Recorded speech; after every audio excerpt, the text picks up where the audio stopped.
The Pelicans are looking to defeat their Western Conference rival going into this game.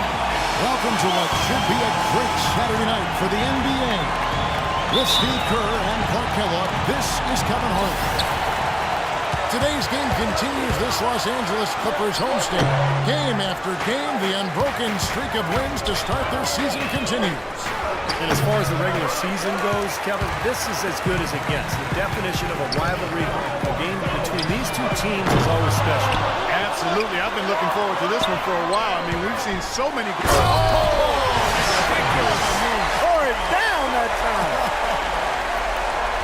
It's not possible what we just caught. Is that possible? Not probable, but it is possible, partner. It's possible. Not probable. It is possible. I don't know what all that meant, but you're right, Clark. Griffin on the double team. Outside Gordon. No good. Good D by Jordan. Well, trade rumors circulated around Eric Gordon last season. Makes you wonder if there was some buyer's remorse from the Pelicans after they matched the Suns' 4-year, almost $60 million offer sheet. Holiday goes in. Somehow ignores the tight D and gets the layup. Beautiful job angling his body, shielding the big man from the ball on his way to the basket. That's really the only way to do it if you're going to take it down there amongst the tall trees.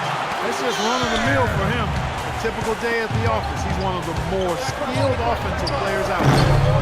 Another shot. Davis with the bucket. Davis has got his first bucket of the night. You know, that putback's about as easy as it's going to get. You have to put a body on someone down there. Well, no box out. That's the result you get right there. There's Miller with the three. Good, and Paul gets the assist.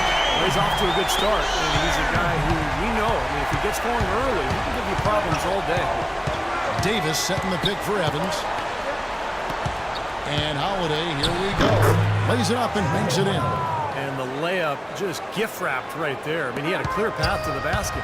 We'll go to Doris Burke, who spoke with head coach Monty Williams. We talked about the difficulties of facing a player like Chris Paul, and he said that what makes Paul so incredible is his court vision. He explained that there haven't been many players like Paul who can pick a defense apart with both his passing ability and his patience in the offensive sets, saying really, he can just wait you out until he sees a weakness, and that's where he attacks. Thanks, Doris. The feed to Griffin. It's stolen by Davis. And a fast break now for the Pelicans. Holiday with the ball. And here are the Clippers now.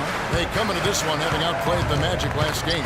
You know, so often in the NBA we talk about how you earn your points the hard way, but it didn't seem like that was the case. Everything came pretty easy. Too many of their points came the easy way, Steve. You're right. On dunks and layups against a defense that didn't really put up much resistance. Those are the kind of nice inside looks they've gotten in the first half here. And I think they should really continue to work it down low, Clark. That's really going to free up the rest of their offense. And it's going to be a 3-second call. We've got a moment here. Let's now see who the league's top scorers are. Well, you look at Miller, leading the league in points per game. Such a great player. You know what, Kevin? Leading the league in scoring is no small feat. He's out there every night giving it his best, and the effort is definitely paying off. And Holiday, here we go. And that is good. Holiday's got 10 points. If it ain't broke, don't fix it. They keep getting in the paint and keep scoring points. Keep it going. Yeah, not a lot you can do defensively when they continue to get the ball inside and get these easy shots.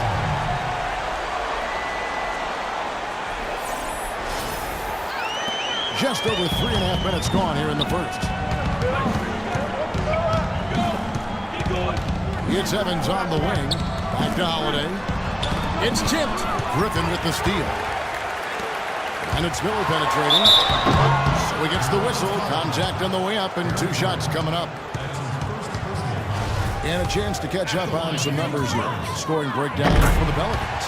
And the points they're getting in the lane will really help them open up the floor. They've gotten their fair share of points off turnovers so far tonight, too. New Orleans looked a lot better overall as a team last year than they had the years before, but it's still a very young club. Hurt them when they had to travel. They did not play well on the road. The Pelicans did run into trouble on the road as you hit that car. Only 12 wins on the uniform.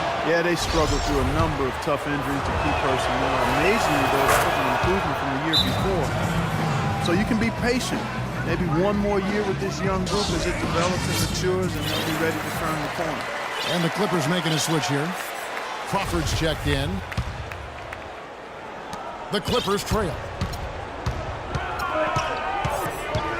Here is Miller. 9 points in the game so far. That one's good. Miller's got 11 points. He's showing some kind of a killer instinct this quarter, trying to stretch this lead out. Evans. It's hauled in by the Clippers.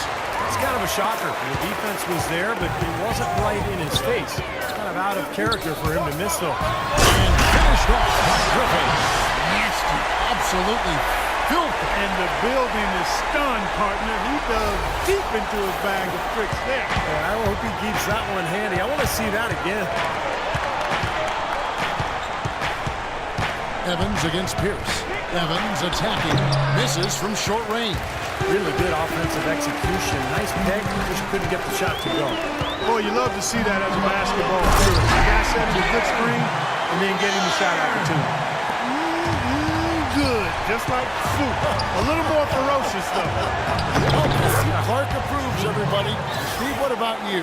Well, I wasn't thinking about soup. I was just impressed with the strong finish, wearing that rim out. That's good. And that's now 6 points for Blake Griffin. And they've set up countless buckets off assists. That's a huge part of what they've been doing here today.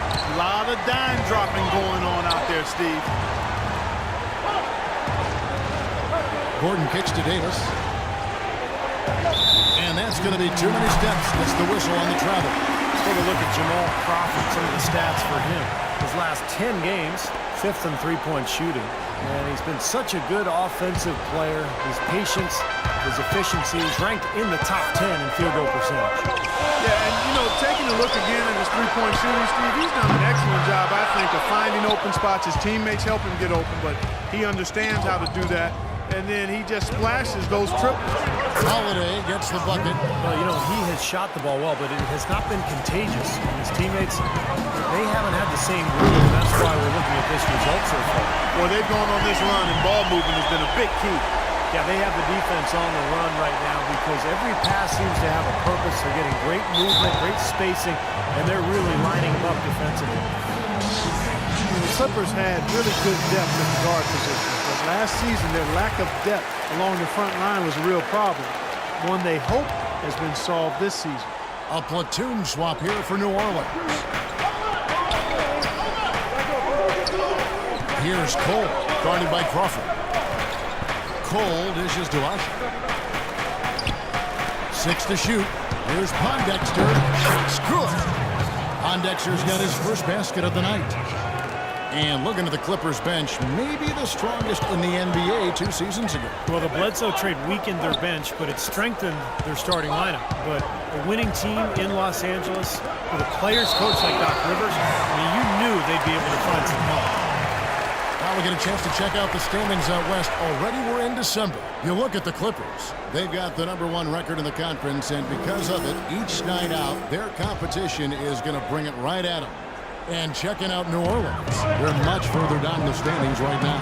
Well, I think for Los Angeles, they've been playing well to start the season. I mean, once again, asserting themselves as one of the powerhouse ball clubs in the league. I like what I've seen from this team so far. And they know better than anybody. The NBA season is a marathon, not a sprint. But nonetheless, they've certainly been hot out of the gates. Anderson with the ball, and it's Miller picking him up. Pondexter, no good. You know, he can be a little hesitant near the rim. We saw it there. The defense offers just a little bit of resistance. He doesn't take it up quite strong enough. Ashik, the pass to Cole. New Orleans moving the ball around, and Ashik kicks to Pondexter. Anderson a screen on Pierce. New Orleans needs to get off a shot. A nice shot by Pondexter. What a start to this game. The offense is both dominating. Tell you what, feels like a game on the power punch right there.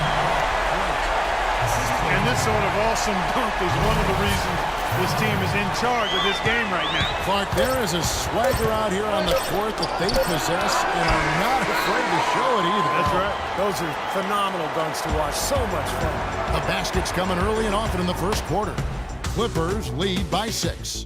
Stay with us as we get set to bring you the second quarter right after this. NBA action charges ahead. James Harden and the Houston Rockets go up against Stephen Curry and the...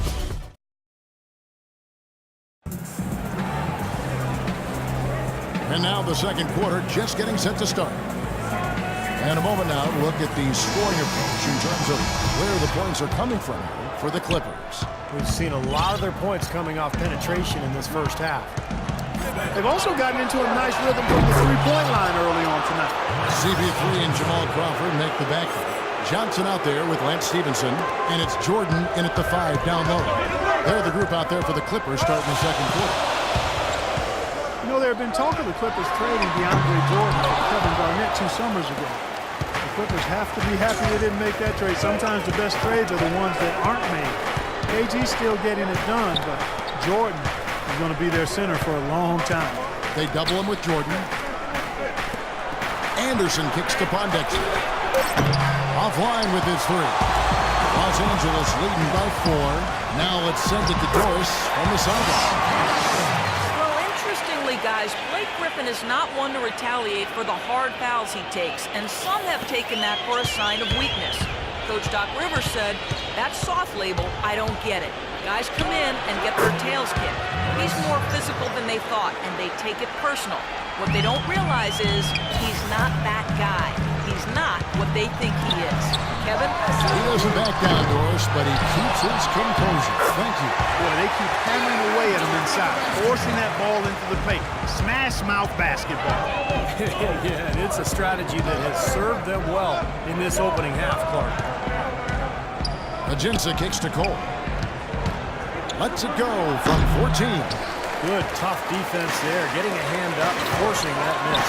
Well, he's got the reputation of being a tough defender, and there was an example right there for him. Out of bounds, New Orleans will take possession. And this, now a list of guys who can shoot it as well as they can pass it. The point guards with the highest shooting percentage in the NBA. Second, Chris Paul. Drew Holiday fourth. Well, as a point guard, you want to create the best shot possible for your team on every trip. And given the way those players have shot the ball, it might always be a good idea for them to do it alone. I don't really want to see them doing that, Steve. They got to keep everything in the framework of the team no matter how well they're shooting it. I know what you mean. They have been hot, but keep everybody involved. Out to the wing. Deep 2 from Pondexter. Gets to the corner and buries it. Pondexter's got his 3rd basket of the night. There's Crawford with the 3. Good, and Paul gets the assist. Paul's got assist number 5 here tonight. He's got a nice stroke from long range, and he's not likely to pass up those opportunities when he gets them. And now a chance, Kevin, to see how the last month has fared for the Clippers.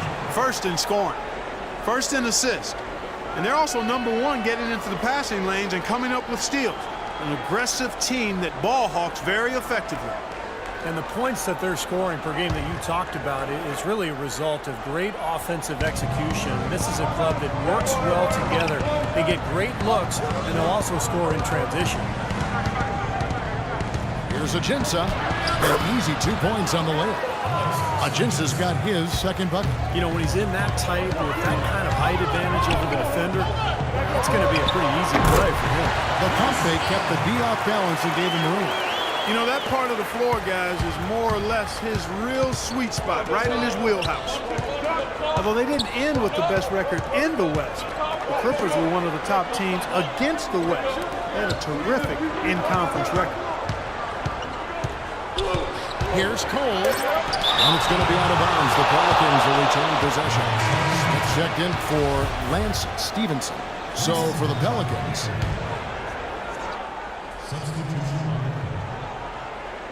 on the clock, and that's out of bounds. New Orleans will retain possession. And we've got a moment to see some numbers for DeAndre Jordan, averaging 5 points per game, 8 rebounds, and better than 2 blocks as well.